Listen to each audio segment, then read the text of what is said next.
ఇశ్రాయేలు చేయుచున్న స్తోత్రములతో వేస్తున్న సింహాసనముపై ఆసీనుడా నీ యందు నమ్మిక ఉంచి మొరపెట్టగా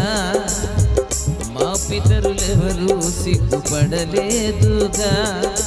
విడిపించి రక్షించినది నీవేగా ఇశ్రాయేలు చేయుచున్న స్తోత్రములతో వేస్తున్న సింహాసనముపై ఆసీనుడా